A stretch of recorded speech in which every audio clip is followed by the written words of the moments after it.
আসসালামু আলাইকুম, সবাইকে স্বাগত জানাচ্ছি আমাদের উইকলি Q&A-তে। এবং ভাই, আপনাদের প্রশ্নগুলো পড়ে আমি নিজেই অনেক বেশি ইন্সপায়ার্ড হয়ে গিয়েছি। দারুণ কিছু প্রশ্ন আছে এবং আমাদের এই Q&A-টা কেউ যদি আজকে দেখেন অনেক কিছু জানতে পারবেন।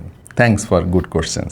ফাহাদ খান ভাই জানতে চেয়েছেন যে ইউজড ফোন কি দেখে কিনবো। আমরা এটা নিয়ে একটা ডেডিকেটেড ভিডিও বানিয়েছি, আপনারা চাইলে ভিডিওটা দেখে আসতে পারেন এবং সেখানে আমরা বিস্তারিত সব কিছু কিন্তু আলাপ করেছি যে কোন কোন দিক নজর রাখতে হবে ইউজড ফোন কেনার আগে। আহনাফ রহমান নামক আমাদের এক ছোট্ট বন্ধু, ক্লাস 8-এ পড়ে, দারুণ প্রশ্ন করেছে। ফোনের চিপ তো অনেক ছোট হয়, 11 ন্যানোমিটার, 3, 6, 2 ন্যানোমিটার পর্যন্ত চলে আসছে। তাহলে স্যামসাং তাদের এক্সিনোস সিরিজের ন্যানোমিটার এত কমানোর পরেও কেন ব্যাটারি কনজাম্পশন আসলে তারা কমাইতে পারতেছে না? এটার কারণ কি আসলে উনি জানতে চাচ্ছে। বেসিক্যালি ন্যানোমিটার কমালেই যে শুধুমাত্র ব্যাটারির কনজাম্পশন কমবে তা কিন্তু না, মানে ন্যানোমিটার কমলে আরও অনেক কিছু ব্যাপার স্যাপার আছে, এখানে আমরা অনেক বেশি গভীরে আজকে যাব না। বাট ব্যাটারি কনজাম্পশন কমার পেছনে শুধুমাত্র যে ন্যানোমিটারটাই কন্ট্রিবিউট করে তা কিন্তু না, টোটাল ইকোসিস্টেমের একটা ব্যাপার আছে। হ্যাঁ, ফ্ল্যাগশিপ ফোনগুলোতে যেটা হয়, এত এত ফিচার থাকে, এত এত সেন্সর থাকে তার মধ্যে। সো ন্যানোমিটার যতই ছোট হোক না কেন, ব্যাটারি কনজাম্পশনের উপরে কিন্তু অনেক বেশি প্রভাব পড়ে না আর কি। যাই হোক, আহনাব ভাই ছোট্ট বন্ধু, তিনি যে এই ন্যানোমিটারের ব্যাপারটা নিয়ে ভাবতেছেন, এটা আমার কাছে আশ্চর্য লাগছে। সে যে এই ন্যানোমিটারের মতো কাঠখোট্টা টাইপের একটা টেকনিক্যাল টার্মস নিয়ে ভাবতেছে, এইটাই বেশ ইন্সপায়ারিং আমার কাছে মনে হলো। আর একটা ইন্টারেস্টিং প্রশ্ন আমরা পেয়েছি যে কোনো ইলেকট্রনিক ডিভাইস গরম কেন হয়? ধরেন television, mobile phone, TV, computer, laptop, এগুলো গরম কেন হবে? এটা না আমি একসময় ভাবতাম যে গরম কেন হবে, উল্টা ঠান্ডা তো হইতে পারতো। বাট ঝামেলাটা হচ্ছে এই মেশিনগুলো এত কমপ্লেক্স মেকানিজমের তৈরি, এর মধ্যে যে চিপসেটটা থাকে এবং অন্যান্য আরও অনেক যন্ত্রাংশ থাকে। আপনি যখন কোনো একটা কমান্ড দেন, সেই কমান্ডটা সে রেজিস্টার করে, তার প্রসেসরটা সেটা প্রসেস করে, ট্রানজিস্টরগুলো অ্যাক্টিভ হয়, এ কারণে প্রচুর হিট জেনারেট হয় আর কি। হ্যাঁ, এবং এইটা কমানোর জন্য কিন্তু অনেক ফোন আজকাল দেখবেন যে কুলিং সিস্টেম রাখে, ভেপর চেম্বার রাখে, আপনার এয়ার কুলিং সিস্টেমও ফোনে আমরা দেখা শুরু করে দিছি। ল্যাপটপের ভেন্টিলেশন সিস্টেম থাকে যেখান দিয়ে গরম বাতাস বের হয়ে যেতে পারে, ফ্যান থাকে ভেতরে, কম্পিউটারের মধ্যে তো অনেক অনেক ফ্যান থাকে। সো তারপরেও কিন্তু হিটটা কন্ট্রোল করা যায় না অনেক ক্ষেত্রে। এইটার কোনো বিকল্প নেই আসলে। আপনি নিজেও যদি রাস্তা দিয়ে অনেক সময় ধরে হাঁটেন, দেখবেন যে আপনি ঘেমে গেছেন, আপনার গরম লাগা শুরু হয়ে গেছে। সো যখন আপনি কোনো একটা যন্ত্র চালাবেন, সে তো হিট জেনারেট করবে, এটাই আসলে বেসিক জিনিস। আমি অনেক গভীরে গেলাম না, জাস্ট একটা আইডিয়া দিলাম আপনাদেরকে। সৈয়দ ইসমাইল ভাই দারুণ একটা ফিউচারিস্টিক প্রশ্ন করেছেন। আমাদের সরকার বর্তমানে সেমি কন্ডাক্টর ইন্ডাস্ট্রিকে দেশের দ্বিতীয় বৃহত্তর রপ্তানি খাত হিসাবে গড়ে তুলতে চাচ্ছে। এইটা কতটা বাস্তবসম্মত? টু বি ভেরি অনেস্ট, আমি অনেক অপটিমিস্টিক যে আমরা করতে পারবো, কিন্তু বাস্তবতা হচ্ছে এর জন্য যে ইনফ্রাস্ট্রাকচার দরকার হয়, যে ইকোসিস্টেমের দরকার হয়, আমরা সেই ইকোসিস্টেম এখনও তৈরি করতে পারিনি। সো সেমিকন্ডাক্টর ইন্ডাস্ট্রিতে অনেক টাকা আয় করা, রপ্তানি করা, এইটা আমার মনে হয় অতটা সহজ হবে না যতটা সরকার মনে করতেছে সহজ। এনিওয়ে, তারপরেও আমরা আশা রাখতেই পারি, কি বলেন? নেত্রকোনা থেকে আমাদের এক ভাই তারিফ দারুণ একটা প্রশ্ন করেছেন যে স্মার্টফোনের পেছনে এত এত ক্যামেরা যে থাকে, এখন মেইন সেন্সরটা না দিয়ে যদি টেলিফটো একটা লেন্স থাকে এবং একটা আলট্রা ওয়াইড সেন্সর থাকে, তাহলে ওই টেলিফটো সেন্সরটা কি মেইন ক্যামেরার মতো কাজ করতে পারবে? যদি পারে, তাহলে কোম্পানিগুলো এত এত সেন্সর না দিয়ে টেলিফটো সেন্সর আর আলট্রা ওয়াইড সেন্সরই তো দিতে পারে। কারণ এই দুইটা জিনিস অনেক ফোনে আমরা দেখি যে দেয় না, শুধু একটা মেইন সেন্সর দিয়ে দেয়। বেসিক্যালি আমাদের আগের Q&A-তে এইটার কাছাকাছি একটা প্রশ্ন ছিল যে এক লেন্স দিয়ে সব কাজ কেন করা যায় না। এটারও উত্তর প্রায় সেরকম। টেলিফটো লেন্সের কাজ হচ্ছে দূরের জিনিসকে কাছে দেখানো, আলট্রা ওয়াইডের কাজ হচ্ছে জাস্ট তার উল্টা আর কি। হ্যাঁ, মানে একই জায়গা থেকে অনেক বেশি কিছু কাভার করা লেন্সের মধ্যে। এখন যদি মেইন সেন্সরটা না থাকতো, শুধুমাত্র টেলিফটো সেন্সর থাকতো আর কি, তাহলে যেটা হতো, আপনি কোনো ছবি তুললে দেখবেন যে অনেক দূরের জিনিস কাছে দেখা যাচ্ছে, আপনার সামনে যে দাঁড়ায় আছে তার ছবি আপনি তুলতে গেলে তার শুধু নাক আর চোখ আসতেছে। এটা তো হবে না কখনোই। আবার আলট্রা ওয়াইডের ক্ষেত্রেও কিন্তু এরকম হতো, আপনার সামনে দাঁড়ানো, কিন্তু আলট্রা ওয়াইড দিয়ে তুলতে গেলে দেখতেন যে অনেক দূরে এসে দাঁড়ায় আছে। জিনিসটা তো জমলো না। এক একটা লেন্সের কাজ হচ্ছে এক এক রকম, এই জন্য সব লেন্সই দিতে হয় ক্যামেরাতে। সিরাজগঞ্জ থেকে আমাদের এক ভাই, নামটা আসলে বুঝতে পারতেছি না, SS গেমার হচ্ছে আইডির নাম, তিনি প্রশ্ন করেছেন যে চিপসেটের দামও নাকি বাড়তেছে, এটা কতটুকু সত্য? আসলে সত্য। চিপসেটের দাম অলরেডি 10 থেকে 15% পর্যন্ত বেড়ে গিয়েছে এবং সামনে আরও বাড়ার আশঙ্কা আছে। সো স্মার্টফোনের দাম অলরেডি সবাই যারা খোঁজখবর রাখেন দেখতেছেন যে সমস্ত স্মার্টফোনের দাম কিন্তু বেড়ে গিয়েছে। এই বাড়ার পেছনে সবচাইতে বড় যে কারণটা সেটা হলো স্টোরেজের হঠাৎ করে এত বেশি সংকট হয়ে গিয়েছে, স্টোরেজ এবং র্যাম দুইটা জিনিসেরই, মেমোরি ইনফ্যাক্ট, এবং এই কারণে ফোনের দাম অস্বাভাবিকভাবে কিন্তু বেড়ে গিয়েছে। এর মধ্যে চিপসেটের দাম বাড়ার কারণে ফোনের দাম আরও বেড়ে গিয়েছে এবং ধারণা করা যাচ্ছে এখন তো ধরেন 15,000 টাকা দামের ফোন 25,000 টাকা হয়ে গেছে অলরেডি, সেই দাম আরও বাড়বে সামনে একই ফোনের দাম, অথবা নতুন যে ফোনগুলো আসবে সেগুলোর দাম আরও অনেক বেশি হবে।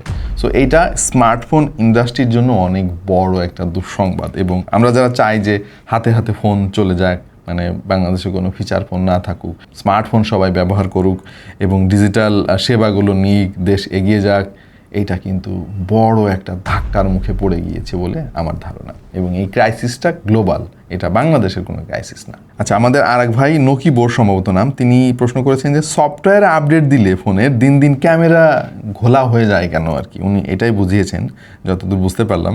দেখেন, আমার মনে হয় না যে সফটওয়্যার আপডেট দিলেই ফোনের ক্যামেরার কোয়ালিটি খারাপ হয়ে যায়, এখানে অনেক কারণ থাকতে পারে। এমনিতে ফোন ব্যবহার করতে করতে একটা সময় তো ফোনের ক্যামেরা আগের মতো ছবি তুলতে পারে না।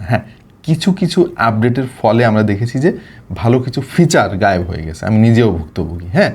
এরকম রেয়ার কিছু কেসে এরকম হইতে পারে, বাট সফটওয়্যার আপডেট দিলে ফোনের ক্যামেরা ঘোলা হয়ে যাওয়ার মতো মানে এইরকম ডিরেক্ট কোনো কেস আমার চোখে এখনো পর্যন্ত পড়েনি।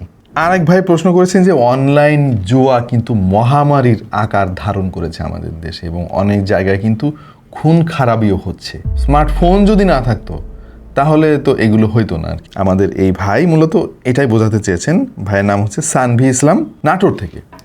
দেখেন ভাই, এই জুয়া জিনিসটা তো সবসময়ই ছিল। যখন স্মার্টফোন ছিল না তখন কি জুয়া মানুষ খেলে নাই? আপনি চিন্তাও করতে পারবেন না যে মানুষ কিভাবে এখন জুয়া খেলে। আমি নিজেও এমন একটা ঘটনার সাক্ষী, শুনলে আপনারা আকাশ থেকে পড়বেন যে আরে এভাবেও জুয়া খেলা যায়। ধরেন আপনি যদি জুয়া খেলেন, টাকা পয়সা নিয়ে এক জায়গায় ধরেন তাসের বান্ডেল নিয়ে সবাই মিলে খেলতেছে, সো সবাই সন্দেহ করবে যে আরে এরা তো জুয়া খেলতেছে, তাহলে তো ধরে ফেলবে। এমন পদ্ধতি আবিষ্কার হয়ে গেছে। একটা এক্সাম্পল দিই আপনাদেরকে। আমার বাসার কাছে একদিন দেখলাম যে দুইজন লোক বসে আছে। তো তারা তো বসেই আছে, বাট আমার এক প্রতিবেশী যে ওদেরকে চেনে, সে বলতেছে যে ভাই ওরা কি করতেছে জানেন? ওরা জুয়া খেলতেছে। এখন আমি বললাম যে ভাই ওনারা তো দুইজন বসে আছে এক জায়গায়, হাতে কোনো ফোনও নাই, কোনো তাস নাই, কোনো টাকা নাই, জুয়া কিভাবে খেলতেছে? এটা কিভাবে সম্ভব? কিভাবে খেলতেছে এবার শোনেন ভাই। তাস কি খাবেন আপনারাও? দুইজনের সামনে এক টুকরো করে গুড় রাখা, প্রত্যেকের সামনে ছোট্ট, মানে কেউ ওইখান দিয়ে গেলে কেউ সন্দেহ করবে না যে ওইখানে কিছু একটা রাখা আছে, একদম ছোট্ট গুড় আর কি, সমান সাইজের আর কি। এখন যার গুড়ে আগে মাছি পড়বে টাকা তার। আপনি কোন ভাই এটারে আপনি কেমনে ঠেকাবেন? কেউ কোনোদিন সন্দেহ করবে যে এরা জুয়া খেলতেছে বসে? এখন মাছি যে কার গুড়ে আগে পড়বে এটা তো কেউ জানে না। দুই গুড়েই যদি একসাথে পড়ে সেটা তো আবার ডিফারেন্ট একটা কেস হবে, হয়তো নতুন করে আবার খেলা শুরু করবে তারা, বাট এটা হওয়ার চান্সও অনেক কম আছে আর কি। যারটা আগে পড়বে টাকা সে পাবে। ধরেন দুইজনে 100 করে 200 টাকা এক জায়গায় রাখছে আর কি। এখন গুড় হাশেমেরটাই পড়লো 200 টাকায় হাশেমের, গুড় কাশেমেরটাই পড়লো ওই 200 টাকা কাশেমের। চিন্তা করেন ভাই, মানে মানুষের বুদ্ধি যে কত রকমের আছে এটা বাংলাদেশে জন্ম না নিলে জানতে পারতাম না। এনিয়ে এখন জুয়া বন্ধ করার জন্য তো ফোন বন্ধ করা যাবে না, তাই না? এইটা ভাই মানুষ কিছু থাকবে, খারাপ মানুষ যারা এরকম খারাপ কাজ করবে। সো এইটার দোষ স্মার্টফোনের মূলত না, বাট ভালো একটা জিনিস আপনি উল্লেখ করেছেন। আচ্ছা, একেবারে কমন একটা প্রশ্ন মুবাসসির নামক আমাদের এক ভাই করেছেন যে ফোন যদি 25 ওয়াট সাপোর্ট করে আর আমি যদি তার সাথে বেশি ওয়াটের চার্জার দিয়ে চার্জ দেই, এটা ফোনের কোনো ক্ষতি হবে কিনা? সো আজকালকার অধিকাংশ ফোনেই কিন্তু ওভার চার্জ প্রোটেকশন থাকে। আপনি বেশি ওয়াটের চার্জার দিয়ে চার্জ দিলেও কিন্তু ও বেশি চার্জ নিতে পারবে না, কারণ ওর মেকানিজম তো বেশি চার্জ নেওয়ার জন্য তৈরি না, রেডি না আর কি। সো ফোনের ক্ষতি হওয়ার চান্স কম, বাট একেবারে এন্ট্রি লেভেলের ফোন যদি হয় ওইখানে কিন্তু এই মেকানিজমটা নাও থাকতে পারে। সো কম দামি ফোনগুলোতে ফোনেরই ক্ষতি হওয়ার কিছুটা চান্স থাকে আর কি, বাট ফ্ল্যাগশিপ ফোন বা মিড রেঞ্জের ফোন, ভালো দামের ফোনগুলোতে সমস্যা হওয়ার কথা না। তুষার আহমেদ ভাই দারুণ একটা প্রশ্ন করেছেন যে একই ফোন আনঅফিসিয়ালের দাম হচ্ছে 1,40,000 টাকা, অফিসিয়ালটার দাম 2,40,000 টাকা। ভাই আপনার এক্সাম্পল ঠিক হয় নাই, আরও গ্যাপ আছে ভাই। কীরকম? আপনি স্যামসাং গ্যালাক্সি S26 আলট্রার কথাই ধরেন, আনঅফিসিয়াল মার্কেটে এই ফোন কিন্তু আরও কমে পাওয়া যাচ্ছে এবং অফিসিয়ালির দাম আরও বেশি ভাই, 2.5 লাখ টাকার উপরে কিন্তু দাম, অর্ধেক, মানে একটার দামে দুইটা পাওয়া যাবে এরকম একটা ব্যাপার। তো ভাই জানতে চেয়েছেন যে এই দুটার মধ্যে পার্থক্য কী বা কী কী অসুবিধা আছে মূলত। এখন ভাই কোনো অসুবিধা নাই, এটাই সবচেয়ে বড় অসুবিধা, বুঝতে পারছেন? এখন এটা নিয়ে অনেক কথা আমরা বলেছি। অফিসিয়াল এবং আনঅফিসিয়ালের গ্যাপ হওয়ার কারণ হচ্ছে যে ফোনটা আপনি কম দামে পাচ্ছেন সেটা আনঅফিসিয়াল সোর্সের মাধ্যমে আর কি বাংলাদেশে ঢোকে এবং গভর্নমেন্ট কোনো ট্যাক্স পায় না।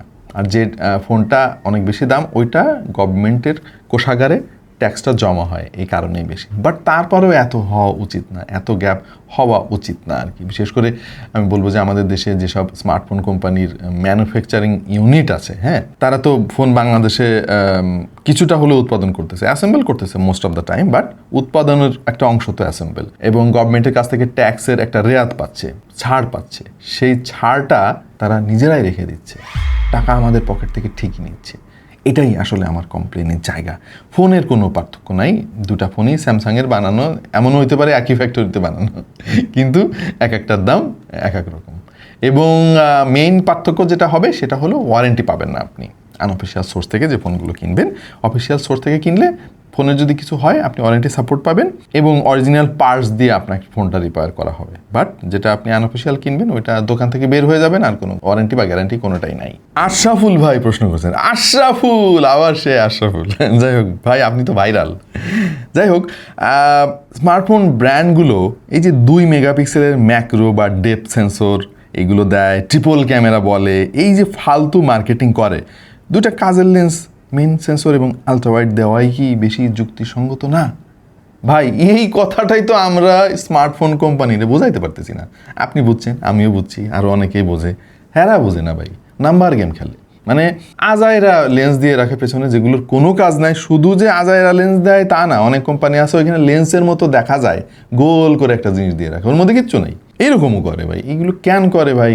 বেসিক্যালি আমাদেরও দোষ আছে, বুঝছেন? আমরা ওই যে বেশি ক্যামেরা থাকলে বেশি ভালো মনে করি আর কি, হ্যাঁ, এই জন্যই ওই নাম্বার গেম খেলার জন্যই এই ফালতু কাজগুলো স্মার্টফোন ব্র্যান্ড করে ভাই।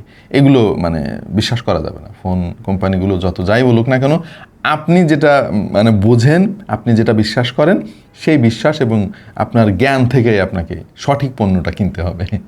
এই জিনিসটা আমারও খুব একটা পছন্দ না, to be very honest. MD Taufiq ভাই জানতে চেয়েছেন, সামনের বছরে ফোনের দাম কমার সম্ভাবনা আছে কি? আমার কষ্ট হচ্ছে বলতে, কিন্তু আসলে কোনো সম্ভাবনা আমি দেখতেছি না। কারণ এই যে প্রবলেমটা হচ্ছে এই মুহূর্তে, এইটা কিন্তু মানে সুদূর প্রসারী একটা প্রবলেম। হ্যাঁ, স্টোরেজের যে সংকট, এই সংকটটা কিন্তু এখন সহজে কেটে যাবে বলে আমার কাছে মনে হচ্ছে না। ইনফ্যাক্ট যারা এক্সপার্ট তারাও বলতেছে যে এইটা 2029 সাল লেগে যাবে আর কি স্বাভাবিক হইতে। কারণ দেখেন ভাই, ধরেন আপনার গ্রামে 5টা গরু আছে, 5টা গরুতে 10 কেজি করে দুধ হয়, 50 কেজি দুধ দেয় আর কি। হঠাৎ করে আপনার গ্রামে দুধের চাহিদা হয়ে গেল 500 কেজি। এখন আপনি কি করবেন কোন? আপনি ওই গ্রামে কি হঠাৎ করে জাদু বলে আপনি 50 কেজি থেকে 500 কেজি বানাই দিতে পারবেন? পারবেন না তো। স্টোরেজ, র্যাম, এই দুটার ব্যাপার এরকমই ঘটে গেছে। এআই কোম্পানিগুলা স্টোরেজ এবং র্যাম তাদের এখন এত বেশি দরকার, মাত্র মানে 2-3টা কোম্পানি কিন্তু স্টোরেজ বানায় বা র্যাম বানায়। এদের অগ্রিম বুকিং দিয়ে রাখছে যে আমার এই 5 লক্ষ পিস র্যাম লাগবে বা 10 লক্ষ পিস র্যাম লাগবে। এখন এই কোম্পানিগুলো তাদের প্রোডাকশন করতেই ব্যস্ত আর কি। নতুন প্ল্যান্ট হচ্ছে কিন্তু, এবং এখানে আবার এআই কোম্পানি ইনভেস্ট করতেছে যে ভাই তুমি তোমার প্রোডাকশন লাইন বাড়াও, আমি টাকা দিতেছি। এখন এআই কোম্পানিগুলো মানে প্রোডাকশন বাড়ানোর জন্য ইনভেস্টও করতেছে, আবার সেই প্রোডাকশন ফ্লোর থেকে যে প্রোডাক্ট বের হবে ওইটা বেশি দামে তারা কিনে নিচ্ছে। যে কোম্পানিগুলো এই র্যাম রম বানায় তারা তো মজা পেয়ে গেছে, আরে সেই তো ফোন কোম্পানির কাছে আমার তো না বেচলেও চলতেছে, আমার তো লাভেই লাভ আর কি। হ্যাঁ, এখন আপনার জিনিস যদি আপনি একজনের কাছে 100 টাকায় বেচতে পারেন, তাহলে কি আরেকজনের কাছে, আরেক কাস্টমারের কাছে 20 টাকায় আপনি বিক্রি করবেন না তো। এই সমস্যাটা এখানে আর কি। সো ফোনের দাম তো আসলে এই স্টোরেজের উপরেই ডিপেন্ড করতেছে। এখন কোনো সম্ভাবনা আমি অন্তত দেখতেছি না ভাই। ওয়ালটনের মনিটরগুলো কেমন হবে একটু জানাবেন। ভালো একটা প্রশ্ন করছেন। দেখেন, আমি সবসময় বলি যে আমরা যখন কোনো একটা প্রোডাক্ট কিনতে যাই, সেটা যদি বাংলাদেশের প্রোডাক্ট হয় আমাদের কিন্তু আগ্রহ থাকে যে আমরা দেশি প্রোডাক্ট কিনবো, কিন্তু আমার শর্ত হচ্ছে জিনিসটা ভালো হওয়া লাগবে। জিনিস যদি খারাপ হয়, আমি ভাই আমার মধ্যে অত দেশপ্রেম নাই, আমি বাংলাদেশি প্রোডাক্ট কিনবো না, আমি বিদেশিটা কিনবো।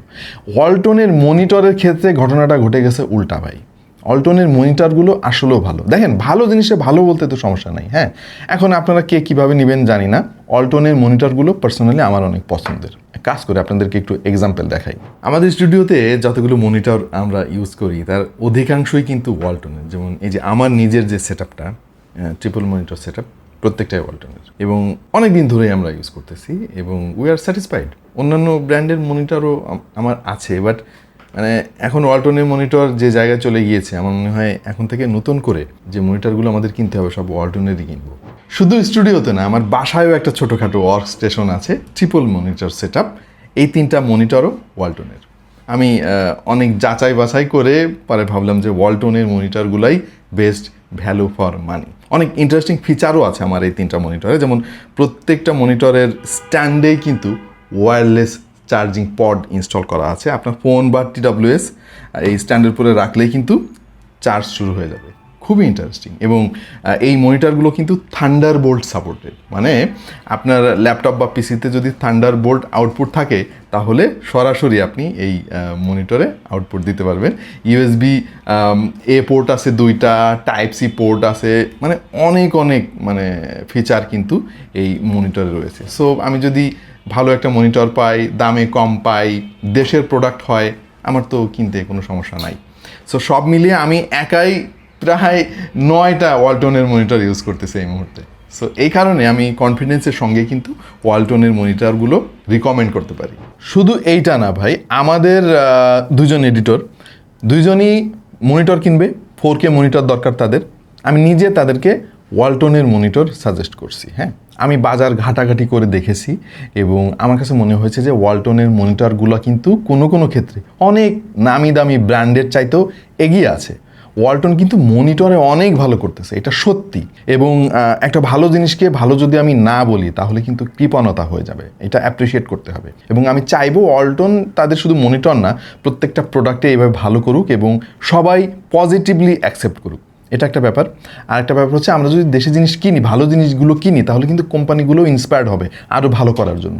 সো আমি পার্সোনালি ওয়ালটন মনিটর রিকমেন্ড করি। এই যে কয়েকদিন আগেও আমার এক বন্ধু মনিটর কিনবে, আমার কাছে সাজেশন চেয়েছে, আমি তাকে ওয়ালটন মনিটরের একটা প্রোডাক্টের লিঙ্ক দিয়ে দিছি। এবং দামও যে অনেক বেশি সেটাও কিন্তু না। আমি বলবো যে কিছু ক্ষেত্রে নামি দামি ব্র্যান্ডের চাইতে কিন্তু এগিয়েও আছে ওয়ালটনের মনিটরগুলো। সো এইটা অস্বীকার করার কোনো উপায় নেই। আপনি নিজেও যদি একটু রিসার্চ করেন, অল্টারনেট কোনো মনিটর ইউজ করেন, দেখবেন যে বিদেশি কোম্পানির মনিটর কেনার কোনো দরকারই নাই। এবং এই ওয়ালটন মনিটরগুলো কিন্তু আমাদের দেশের এই মনিটরের যে মার্কেট, সেখানে বেশ ভালো একটা অবস্থান অলরেডি করে নিয়েছে। So appreciate. এমনি মাসুদ ভাই জিজ্ঞেস করেছেন যে ভাই, আনঅফিসিয়াল ফোন কিনলে সব রিস্ক কাস্টমারের নেওয়া লাগে কেন? এর উত্তর অনেক বড়, আমি একটু সংক্ষেপে আপনাদেরকে বলি। ধরেন একজন দোকানদার একটা ফোন বিক্রি করলো, অফিসিয়াল ফোন, হ্যাঁ। সো ওই ফোনটা ধরেন বাংলাদেশে উৎপাদিত হয়েছে এবং তার জন্য একটা কোম্পানি আছে, তাদের সার্ভিস সেন্টার আছে। এই ফোনগুলো কোনো সমস্যা হলে তারা দায়িত্ব নেবে। এর জন্য খানিকটা দাম তারা বেশি ধরে রাখে ফোনের পেছনে। সো ফোনের সমস্যা হলে তারা অবশ্যই দায়িত্ব নেবে। কিন্তু আপনি যেহেতু কম টাকা দিয়ে ফোন কিনতেছেন এবং ওই ফোনটা বাংলাদেশে প্রবেশ করছে ধরেন অবৈধভাবে, যদিও অবৈধ না বৈধ এটা নিয়েও বিতর্ক আছে, তারপরেও আমি যদি ধরে নিই অবৈধই হয়, তাহলে ওই ফোনে কোনো সমস্যা হলে দায়িত্বটা কে নেবে? এটা তো আপনাকেই নিতে হবে, কারণ আপনি প্রাইস বেনিফিট পেয়েছেন। সো রিস্কটা আপনাকেই নিতে হবে। ফোনের দাম অনেক বেড়ে গিয়েছে, সেটা ঠিক আছে, মানলাম। কিন্তু ভাই, আগের মডেলগুলো যেগুলো আগে থেকেই দোকানে ছিল, ওইগুলোর দাম কিভাবে বাড়লো? দারুণ একটা প্রশ্ন। কৌশিক রায় দারুণ প্রশ্ন করেছেন দাদা। এটা আমারও একটা প্রশ্ন একসময় ছিল, বাট এটা নিয়ে আমি একটু রিসার্চ করতে গিয়ে যেটা পেলাম, ফোন কিন্তু এই যে অফিসিয়াল বলেন আনঅফিসিয়াল বলেন, এইটা কিন্তু প্রতিনিয়ত স্টক চেঞ্জ হয়। হ্যাঁ, ধরেন মার্কেটে তো হিউজ ডিমান্ড আছে, প্রতিদিন লক্ষ ফোন বিক্রি হয়। এখন কোনো দোকানদার তো তার দোকানে এত ফোন রেখে দিবে না, এটা অসম্ভব। কারণ চিন্তা করেন, একটা ফোনের দোকানে যদি 500 পিস ফোন রাখতে হয়, কত টাকা তার লাগবে? এটা তো সম্ভব না। এটা যেটা হয়, কোনো একটা সাপ্লায়ারের কাছ থেকে এই ফোনগুলো সে নিয়ে আসে। সাপ্লায়ার ফোনগুলো কই পায়? সে ইম্পোর্ট করে বিদেশ থেকে। এটা প্রতিনিয়ত চেঞ্জ হয়। এমনও আছে যে আজকে যে ফোনগুলো ঢুকছে মার্কেটে, ওইটা 2 দিনের মধ্যে শেষ হয়ে গেছে। বিভিন্ন দোকানদারের কাছে চলে গেছে, দোকানদারের হাত থেকে কাস্টমারের হাতে চলে গিয়েছে। সপ্তাহে সপ্তাহে কিন্তু দাম চেঞ্জ হয়ে যায়। ইনফ্যাক্ট আমি দেখেছি যে আজকে একরকম দাম, কালকে আর এক রকম দাম। কি হয়েছে? আগের স্টক শেষ, নতুন স্টক ঢুকছে আর কি। এটা মেইন কারণ। বাট এর মধ্যেও অনেকে কারচুপি করে। কি করে? কম দামে ফোন কিনে নিজের কাছে 10 পিস রেখে দেয় আর কি। যখন ফোনের দাম বেড়ে যায় তখন ওই আগের কেনা দামে এই ফোনগুলো বিক্রি করে। অনেকে এই 2 নম্বরিটাও করে, বাট ফোনের ক্ষেত্রে এই সুযোগটা বেশ সীমিত। আমাদের সাব্বির আল মুন্সি ভাই এমন একটা প্রশ্ন করছে যে প্রশ্ন পড়ে আমার নিজের মাথায় ভাই হ্যাং হয়ে গেছে। আমি এখন ভাবতেছি, আরে তাই তো, প্রশ্নটা শোনেন আগে। আমরা জানি আইফোনকে স্যামসাং ডিসপ্লে দেয়, আবার আইফোনের ডিসপ্লেতে কোনো রকম গ্রিন লাইন ইস্যু নাই, অথচ স্যামসাংয়ের নিজস্ব ফোনের ডিসপ্লেতে গ্রিন লাইন ইস্যু অ্যাভেলেবেল। এটা কি তারা ইচ্ছা করে করে? কোন ভাই, এর কি উত্তর দেব? আমার কাছে যেটা মনে হচ্ছে, দেখেন, আইফোনকে স্যামসাং ডিসপ্লে দিলেও ওইটা আইফোনের একটা স্ট্যান্ডার্ড মেনটেন করে কিন্তু বানাইতে হয়। আইফোন যখন অর্ডার দেয় তখন তাদের মতো করে অর্ডার দেয়, আমাদের ডিসপ্লেটা এমন হওয়া লাগবে, এই প্রযুক্তির হইতে হবে আর কি। ধরেন আপনি একটা দোকানে শার্ট বানাইতে গেছেন, কাপড় নিয়ে গেছেন, এখন আপনি তো আপনার মাপে বানাবেন, আপনি তো আরেকজনের মাপের শার্ট নেবেন না, পরতেও পারবেন না, তাই না? সো তাদের ইকোসিস্টেমের জন্য, তাদের মেকানিজমের জন্য যে স্ট্যান্ডার্ডটা তারা ডিমান্ড করে ওইটাই কিন্তু অর্ডার দেয়। আইফোনের যে ডিসপ্লে, ওই ডিসপ্লে স্যামসাং বানায় তো তাদের ফোনে লাগাইতে পারবে না, তাদের ফোনের জন্য তো তাদের মতো করে বানাইতে হবে। এখন স্যামসাং তাদের ইকোসিস্টেম বা তাদের মেকানিজমের জন্য যে ডিসপ্লেগুলো বানায় ওইটার স্ট্যান্ডার্ড হয়তো বিলো আইফোন, এই কারণে তাদের ডিসপ্লেগুলোতে প্রবলেম দেখা যায় আর কি। স্যামসাংয়ের কয়েকটা সিরিজে ভয়ানক রকম গ্রিন লাইন ইস্যু আছে, শুধু OnePlus না, এই গ্রিন লাইন রোগে কিন্তু অনেক ফোন আমরা দেখছি যে ভুগছে এর আগে। আইফোনে অতটা দেখা যায় না, আইফোনে গ্রিন লাইন নাই, কিন্তু ওদের যে পিঙ্ক স্ক্রিন হয়ে যায়, গ্রিন স্ক্রিন হয়ে যায়, পুরাটা গ্রিন হয়ে যায়, লাইন টাইনে তোক্কা করে না, ওরা একদম পুরাটা গ্রিন বানায় দেয় আর কি। হ্যাঁ, ডিসপ্লেতে প্রবলেম নাই এটা হইতে পারে না, সব কোম্পানির ডিসপ্লেতে কিন্তু প্রবলেম আছে। আমাদের আরেক ভাই সারোয়ার ইসলাম ময়মনসিংহ থেকে, তিনি জিজ্ঞেস করেছেন যে ফোনের র্যাম এবং রমের প্রসেসরের দাম বাড়ছে, কিন্তু দিন দিন ফোনের ডিসপ্লে এত খারাপ হয়ে যাচ্ছে কেন? 30,000 টাকা দামের ফোনে দেখা যাচ্ছে IPS ডিসপ্লে, কথা সত্যি।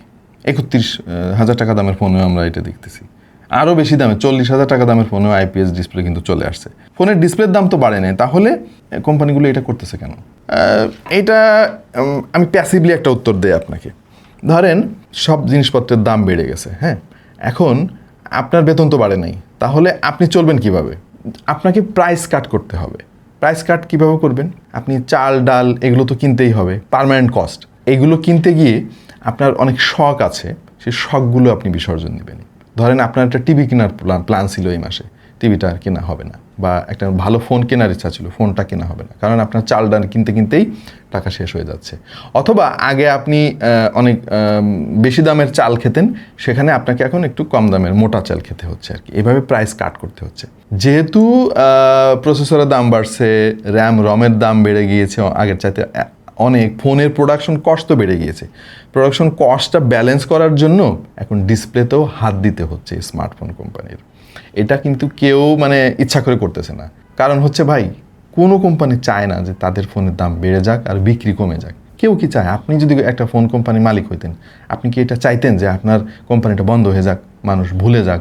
চায় না, সবাই চায় আকর্ষণীয় দাম দিতে। হ্যাঁ, এই কারণে আমার মনে হয় ফোন কোম্পানিগুলো বাধ্য হয়েই প্রাইস কাট করার জন্য ডিসপ্লেতেও হাত দিতে হচ্ছে। দেখেন, দাম বাড়ালেই যদি সব সমস্যার সমাধান হয়ে যেত তাহলে তো ভাই এত কথা বলা লাগতো না। ধরেন র্যামের দাম বাড়ছে, সো এখন যে ফোনের দাম ছিল 25,000 টাকা, এখন ওই ফোনের দাম 60,000 টাকা, তাহলে কি কেউ কিনবে? দামও অ্যাডজাস্ট করতে হয়, দামটা এমন রাখার চেষ্টা করা হয় যেন হঠাৎ করে অনেক বেশি চাপ ক্রেতাদের হাতে না পড়ে। এই কারণে মূলত এই ঘটনাগুলো ঘটে।